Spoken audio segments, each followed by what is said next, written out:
Ndereti ĩgiĩ mũtu kuma kambuni-inĩ ithano ũrĩa ũrerĩkana ũrĩ na thumu nĩ ũmwe wa maũndũ marĩa meyumĩririe na njĩra nene rĩrĩa minista wa ũrĩmi Mwangi wa Kiunjuri agwĩkinyĩtie mbere ya kamĩtĩ ya mbunge ĩgiĩ ũrĩmi, na Kiunjuri ahithũria ũhotekeku wa gũkorwo atĩ imwe cia kambuni ici citieheretie mũtu thoko-inĩ ta ũrĩa ciathĩtwo nĩ rũhonge rwa gũthũrima wagĩrĩru wa indo KEBS.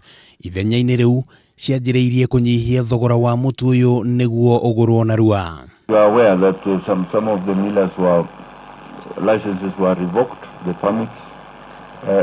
Kenya wants to know, really, a lot of people are interested to know, what is your take? We want to establish whether it is true that some of those manufacturers we started selling the maize flour at a cheaper price to expose them, to expose whatever, dispose what they had.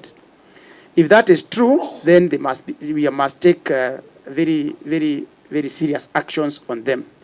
Rũhonge rwa KEBS nĩ rwĩrĩgĩte kũrekereria ndũmĩrĩri ya kuuga atĩ ũthuthuria wao wonanĩtie atĩ mũtu wa dola, kifaru, starehe, 210 na jembe ũrĩ na thumu mũthemba wa aflatoxin, na ũguo cigĩathwo cieherie mũtu ũcio thoko-inĩ o nginyagia rĩrĩa cigũtigĩrĩra atĩ nĩ ciathingata mũtaratara mũkinyanĩru wa ũgima wa mũingĩ. Kiunjuri rĩu akiuga atĩ ũthuthuria rĩu ũrongoreirio kĩhumo gĩa thĩna ũyũ.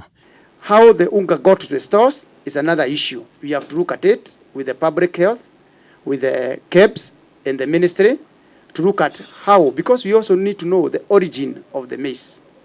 Again, we have to look at deep further. Are we talking of the aflatoxin levels now in the flour, in the stores, or we are even looking at background on what has ever happened over the years? Mũciĩ-inĩ wa Eldoret kũrĩa nĩkuo kambuni ya dola ĩrĩ kũrerĩkana atĩ mũtu ũyũ nĩ ũcenjetio rĩtwa na gwĩtwo tetema. Ũhoro ũyũ ũgĩkĩrwo mũkonde nĩ ũmwe wa arũgamĩrĩri gũkũ na ũrĩa ũtanenda kuonekana akĩaria na kana kũgwetwo rĩtwa rĩake, ona gũtuĩka mũingĩ mwena ũyũ uthiete na mbere na gutetera kambuni ino. Ni kama kuna chuki ya biashara, manake hakuna ile sumu wanasema iko, manake kuna vile hapa Kenya kuna vile watu wanapika wengine vita kwa sababu ya kisiasa. Nimekaa miaka 10 hapa siona shida yote hii unga. Ndio maana tumekula vizuri, tumekaa vizuri, lakini hakuna unga kwa maduka. Sasa tunaomba serikali tusaidie.